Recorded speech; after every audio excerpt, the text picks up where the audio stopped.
Muchos han despreciado el ingenio y el poder del pueblo, pero a largo plazo han pagado caro su error.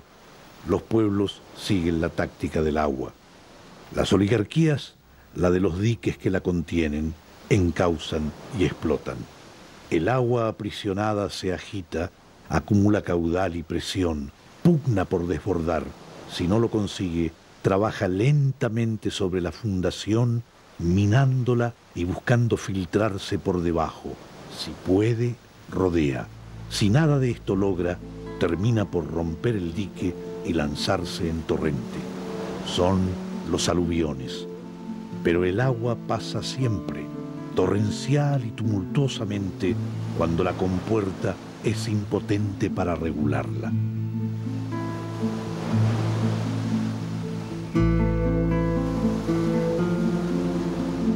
La resistencia del peronismo comienza a organizarse básicamente en tres frentes: el barrio, la fábrica y los sectores peronistas del ejército. En adelante empiezan a desatarse protestas estudiantiles, huelgas y paros de profesionales y obreros.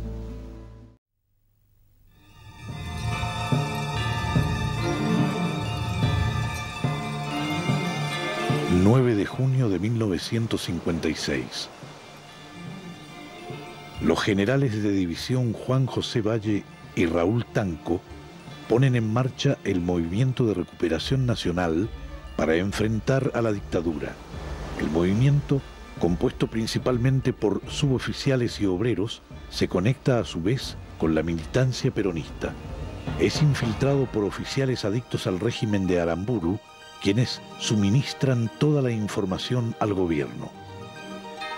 En conocimiento de los pasos que está dando la conspiración, Aramburu ordena tomar todas las precauciones que permitan que la sublevación avance hasta su concreción, viendo en ello la oportunidad de contraatacar con un escarmiento ejemplificador que ponga fin a la ola de protestas, paros y sabotajes con que el pueblo ha comenzado a manifestar su repudio a la dictadura.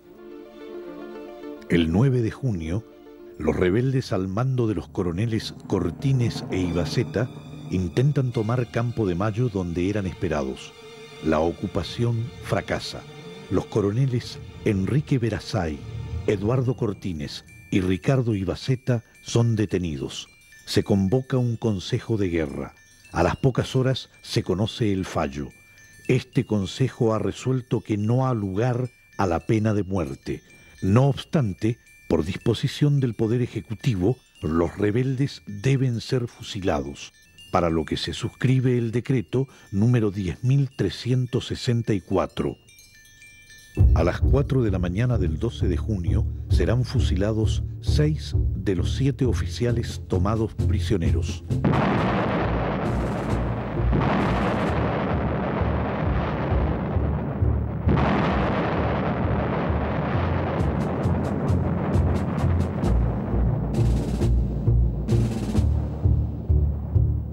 A las 11 de la noche del 9 de junio, un grupo de suboficiales se subleva en la Escuela de Mecánica del Ejército, pero deben rendirse. 4 de ellos son fusilados.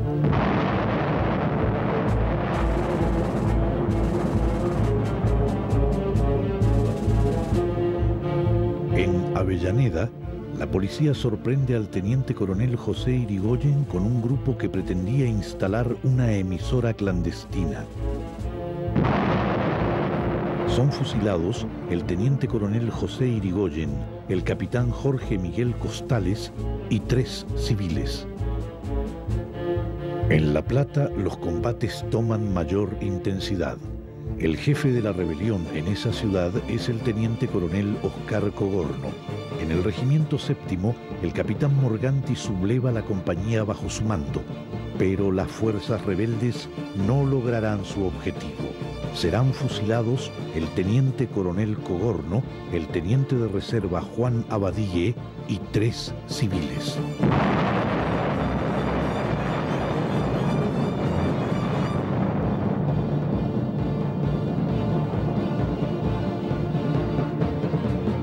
La noche del 9 de junio, en una casa de la provincia de Buenos Aires, la policía detiene a 12 civiles presuntamente ligados al movimiento. En la madrugada del 10, los trasladan en un camión a los basurales de José León Suárez, donde procederán a fusilarlos.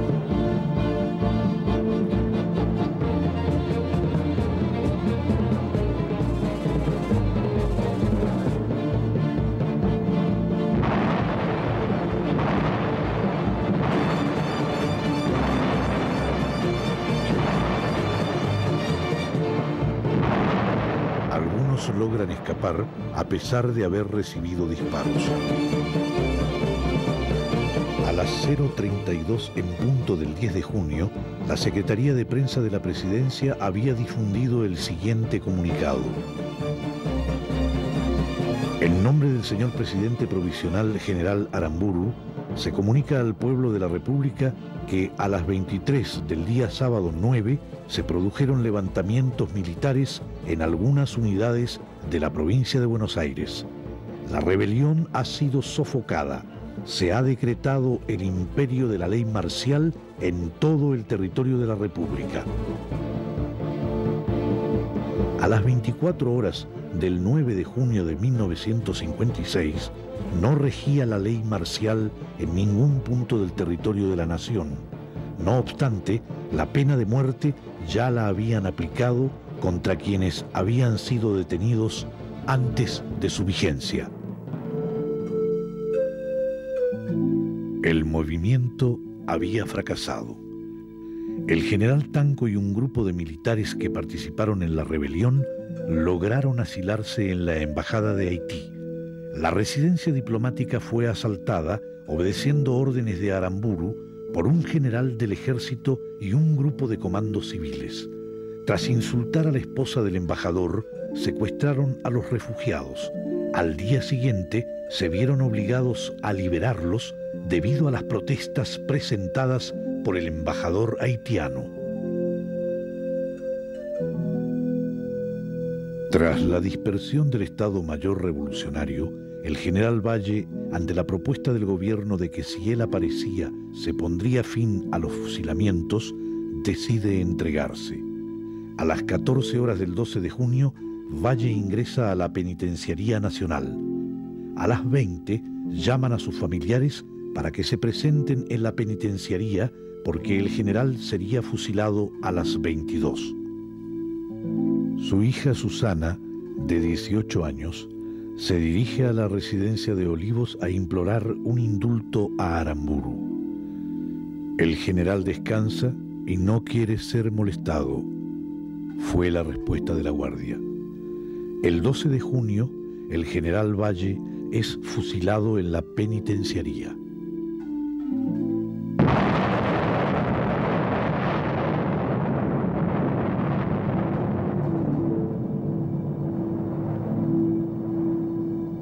Con motivo de los acontecimientos, Isaac Rojas se dirige al país. Ni en la incertidumbre de la batalla, ni en la euforia del triunfo, acariciamos afanes de venganza. No obstante, se nos reprochan esos supuestos fines subalternos. Y otros, entre tanto, censuran nuestra tolerancia y nos tachan de blandos. No podíamos dejar sin castigo a los culpables y sin sanción a los que con su adhesión calculada, interesada, puesta a precio, hicieron posible la tiranía totalitaria. Pronto la nación estará de nuevo sana y feliz, olvidada de las vergüenzas pasadas y las penurias actuales.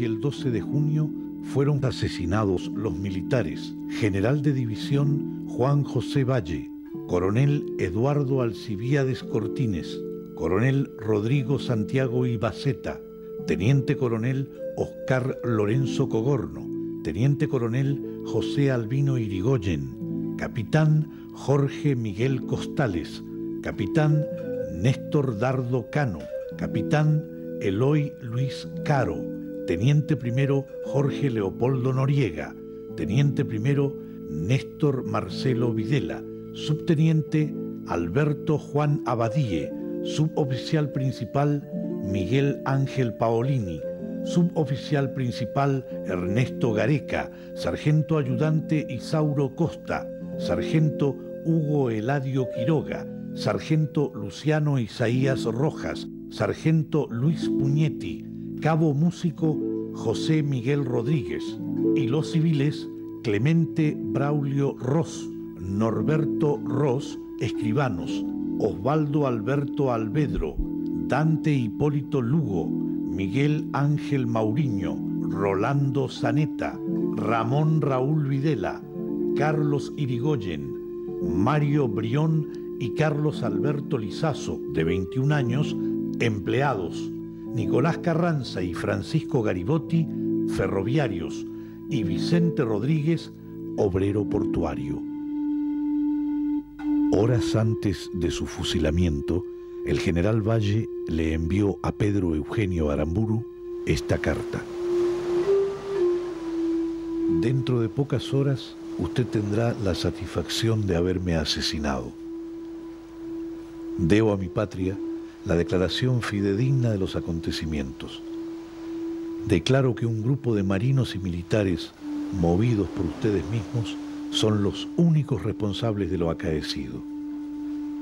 Para liquidar opositores, les pareció digno inducirnos al levantamiento y sacrificarnos luego fríamente.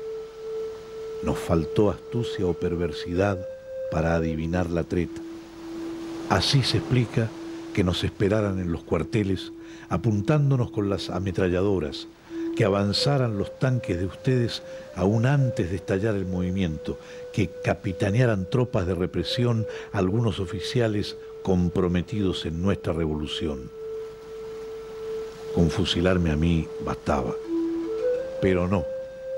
Han querido ustedes escarmentar al pueblo, cobrarse la impopularidad, vengarse de los sabotajes, cubrir el fracaso de las investigaciones desvirtuadas al día siguiente en solicitadas de los diarios y desahogar una vez más su odio al pueblo.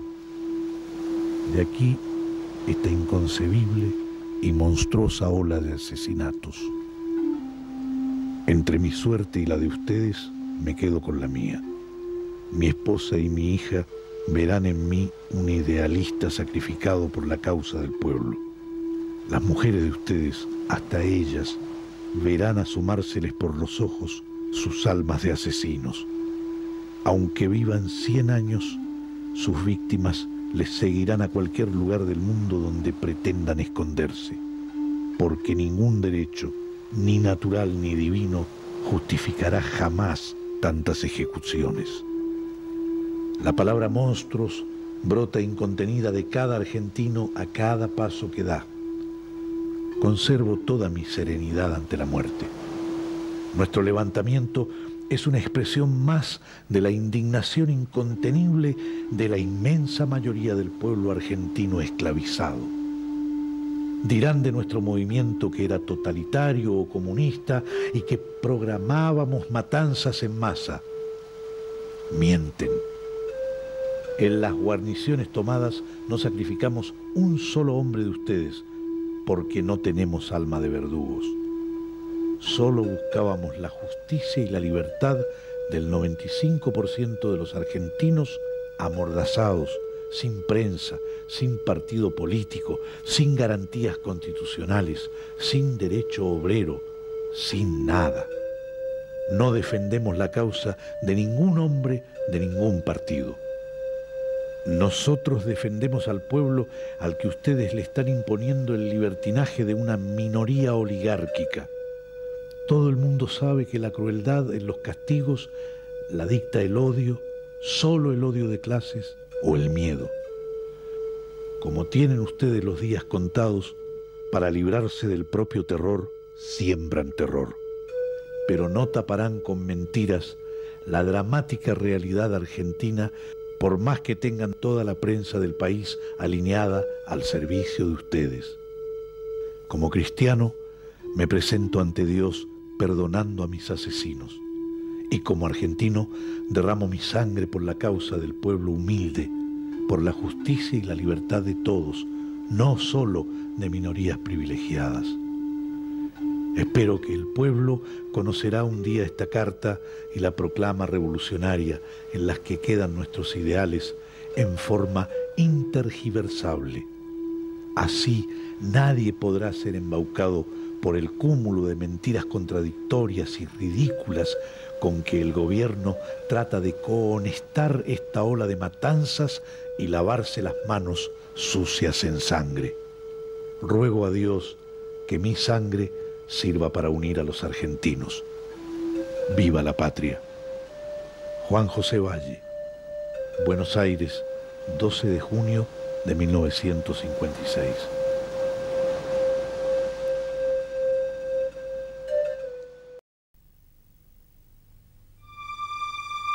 Argentina, noviembre de 1956. Las directivas para todos los peronistas y las instrucciones generales para los dirigentes comienzan a circular entre la militancia peronista. La columna vertebral de la organización pasa por los comandos de provincia que se nuclean por zonas y se vinculan con el general Perón a través de los comandos de exiliados, quienes mantienen contacto directo con el general Perón.